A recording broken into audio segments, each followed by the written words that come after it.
हे friends, आज की इस वीडियो में मैं आप लोगों के लिए लोक प्रशासन के कुछ इम्पोर्टेंट टॉपिक्स पढ़ाने जा रही हूँ।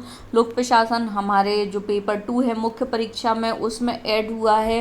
नया टॉपिक है, यूनिक टॉपिक है और इसके नोट्स भी विनर्स एजुकेशन पॉइंट के अवेलेबल हैं।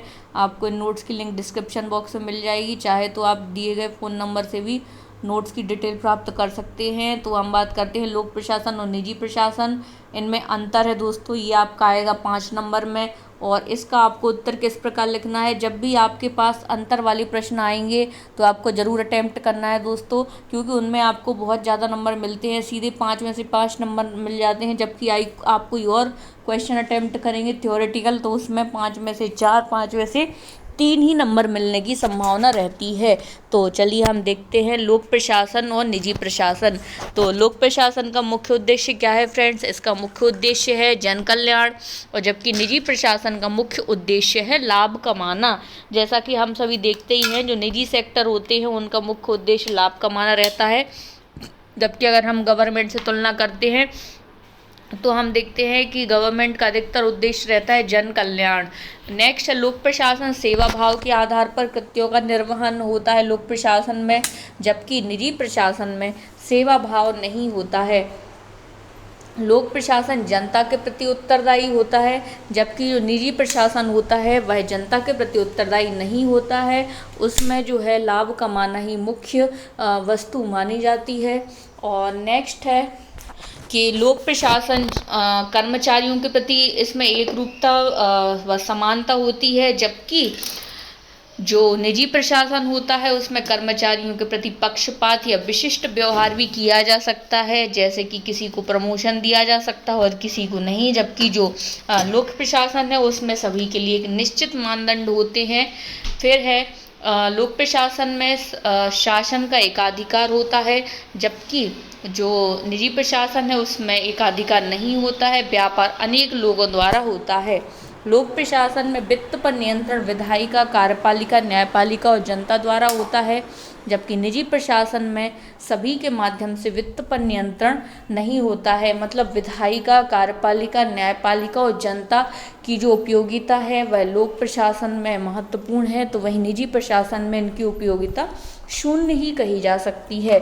और लोक प्रशासन में संगठन का आधार किस प्रकार होता है? लाल फीताशाही, मतलब जो नौकरशाही होती है उसमें लाल फीताशाही अधिक होती है, जबकि निजी प्रशासन में संगठन का आधार व्यापारिक आधार होता है। लोक प्रशासन का क्षेत्र व्यापक होता है, जबकि निजी प्रशासन का क्षेत्र सीमित होता है। लोक प्रशासन में नियम व कानून अधिक होते हैं, जबकि निजी प्रशासन में नियम व कानून सीमित होते हैं। तो एक बार फिर से देखते हैं हम लोक प्रशासन निजी प्रशासन में क्या अंतर है। बहुत इंपॉर्टेंट क्वेश्चन है दोस्तों, आपके एग्जाम में इस प्रश्न को आना ही है। तो लोक प्रशासन का मुख्य उद्देश्य है जन कल्याण, निजी प्रशासन का लाभ कमाना, सेवा भाव के आधार होता है लोक प्रशासन में, और निजी प्रशासन में सेवा भाव नहीं होता है।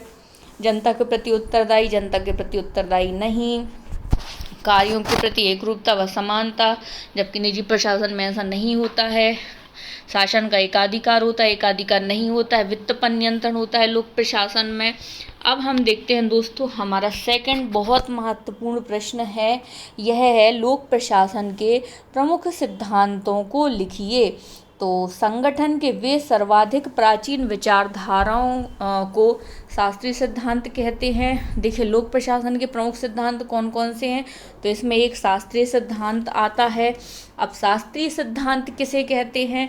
तो शास्त्रीय सिद्धांत होता है दोस्तों जिसमें संगठन के सर्वाधिक प्राचीन विचारधाराएं जो होती हैं उन्हें शास्त्रीय सिद्धांत कहते हैं। और हेनरी फेयोल के अनुसार शास्त्रीय सिद्धांत में लोक प्रशासन के 14 सिद्धांतों का प्रतिपादन किया गया है।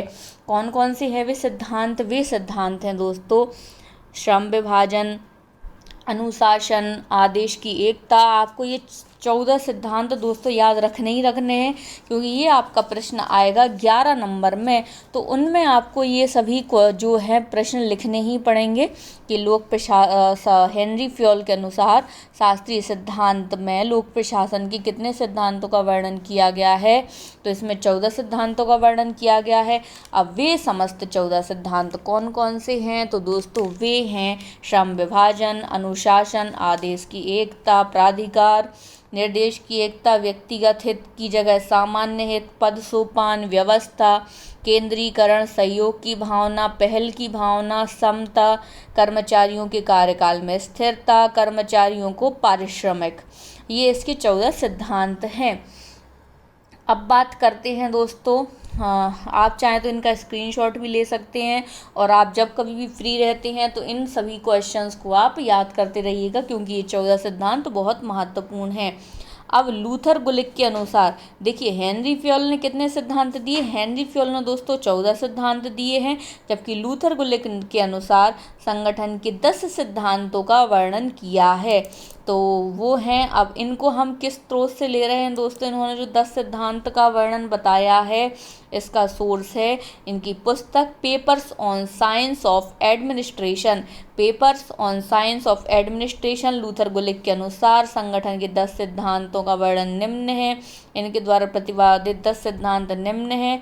कौन कौन से हैं? वे सिद्धांत हैं दोस्तों विकेंद्रीकरण, पद सोपान द्वारा समन्वय, उद्देश्यपूर्ण समन्वय, कार्य विभाजन, आदेश की एकता, समितियों के अंतर्गत समन्वय, विकेंद्रीकरण, नियंत्रण का क्षेत्र, प्रत्यायोजन, सचेत समन्वय, सूत्र एवं स्टाफ।